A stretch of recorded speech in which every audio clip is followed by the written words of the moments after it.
You know, hypothetically, you're dating a drug dealer, Okay. right? Hypothetically. And you don't know nothing.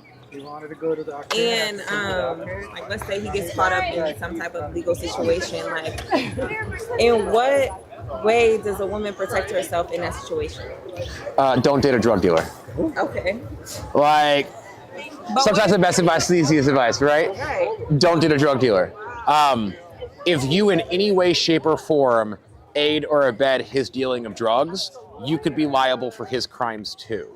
Or if you benefit from his crimes, you could be liable for his crimes too.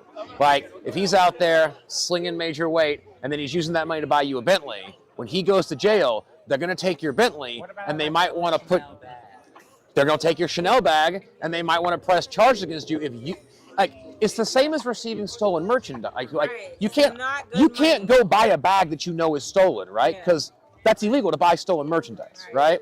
If you know that the bag that he bought with drug money, right? Then if he gets arrested, they're going to seize your bag, and then they're going to start asking you a lot of questions like, you didn't know? You really didn't know?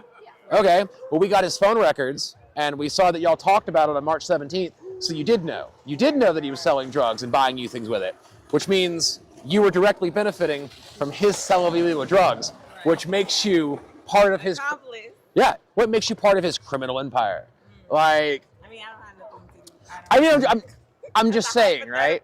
Like, Hypothetical question. Listen, I had a woman come up to me one time and she was like, so I robbed a CVS and my getaway driver turned evidence against me. And I was like, hypothetically. It was the first and only video I ever had to blur someone's face on it because I didn't feel comfortable posting it.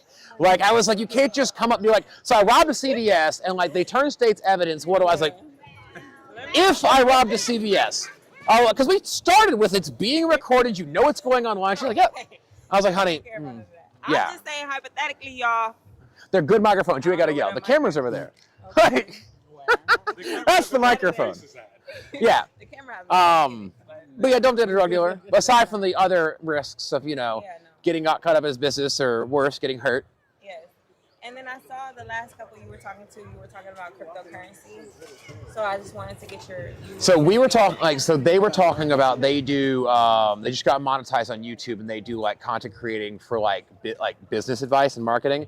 And they asked me if I had any like blanket or general advice. And I was like, well, if you're going to do a brand deal or something like that, if a big brand like Clorox comes to you, sure, sell Clorox wet wipes. But if like a small business comes to you like, I got this green juice, it's made with sea moss, it's amazing, like, and I'll give you 50% of everything you sell, don't do that. Okay. Like, if someone's making it in their basement or like they're like selling a small business product like that, like someone's making a hair relaxer in their basement, right? Yeah. Great. Someone uses that hair relaxer, all their hair falls out, you gonna be in trouble because you were selling it, right? Yeah. Especially if you're getting like, if you're like getting a revenue split model. Okay. If I'm like, hey, every jar of like, you know, beard cream that I sell, you get 50% of it.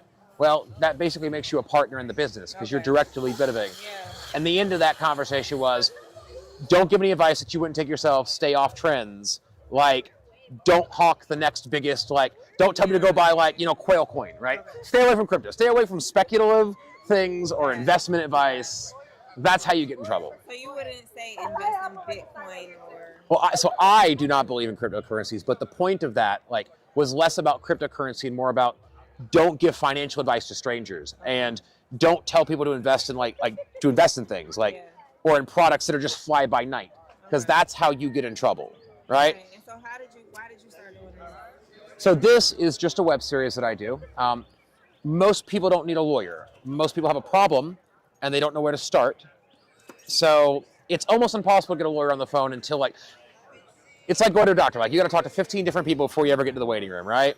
So what I do is me and the dog, we come out here a couple times a month, we set up the sign, I let people ask legal questions, I give them broad legal advice, I try to point people in the right direction. Because most people don't need a lawyer. They got a problem, they don't know where to start, and I just kind of want to help people. And then we put them online because if you got a problem, somebody else probably does too. I don't give out business cards, I don't try to get business, it's just trying to help people. Okay, so where did you get your law degree from? So I got my law degree from Faulkner University. So Jones School of Law, Faulkner, Alabama. Thank you so much for your help. Yeah, thanks for